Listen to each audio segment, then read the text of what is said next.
Use questioning as a method to learn English tenses. Each question takes 10 seconds. You can pause the video if you need more time to think. Question number 271. Which tense describes an action that was completed before another past action, emphasizing the previous completion? A. He already finished his work when his boss called. B. He had already finished his work when his boss called. C. He finishes his work when his boss calls. D. He is finishing his work when his boss calls. Correct answer, he had already finished his work when his boss called.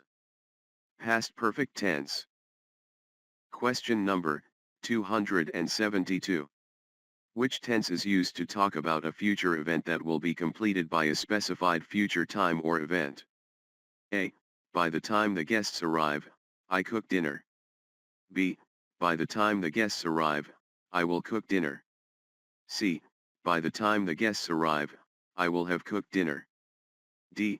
By the time the guests arrive, I am cooking dinner.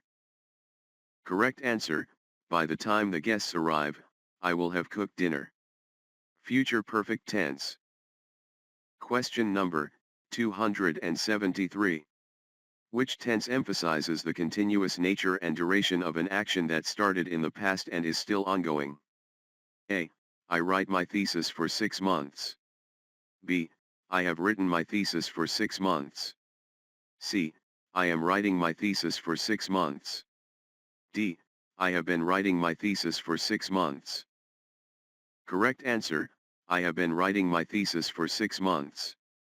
Present perfect continuous tense. Question number 274. Which tense is used for established facts or general truths? A. The sun sets in the west. B. The sun is setting in the west. C. The sun set in the west. D. The sun will set in the west. Correct answer, the sun sets in the west. Simple present tense. Question number 275. Which tense describes a temporary action happening around the present moment? A. He works on a new project these days. B. He is working on a new project these days. C. He worked on a new project these days. D. He will work on a new project these days. Correct answer, he is working on a new project these days. Present continuous tense. Question number 276. Which tense describes a completed action in the past at a definite time? A.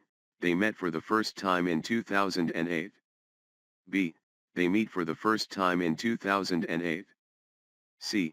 They are meeting for the first time in 2008. D. They have met for the first time in 2008. Correct answer, they met for the first time in 2008. Simple past tense. Question number 277. Which tense is used for intentions that are less certain or for general statements about the future? A. I think I will go to the gym later. B. I think I am going to the gym later. C. I think I go to the gym later. D. I think I went to the gym later. Correct answer, I think I will go to the gym later. Simple future tense. Question number 278. Which tense is used for actions that occurred in the past, but their consequences are important now? A. I broke my watch. It is not working now. B. I broke my watch yesterday. C. I was breaking my watch. D. I break my watch. Correct answer, I broke my watch. Present perfect tense. Question number 279. Which tense describes a past action that was in progress when another action, often sudden, occurred? A. While I studied, my sister called. B. While I was studying, my sister called. C. While I have studied, my sister called. D. While I study, my sister calls. Correct answer, while I was studying, my sister called. Past continuous tense. Question number 280. Which tense indicates a future action that will be ongoing over a specific future period, often an expected routine? A. All next month, I volunteer at the hospital. B. All next month, I will volunteer at the hospital. C. All next month, I will be volunteering at the hospital. D. All next month, I am volunteering at the hospital. Correct answer, all next month, I will be volunteering at the hospital. Future continuous tense. Like, share, comment and subscribe.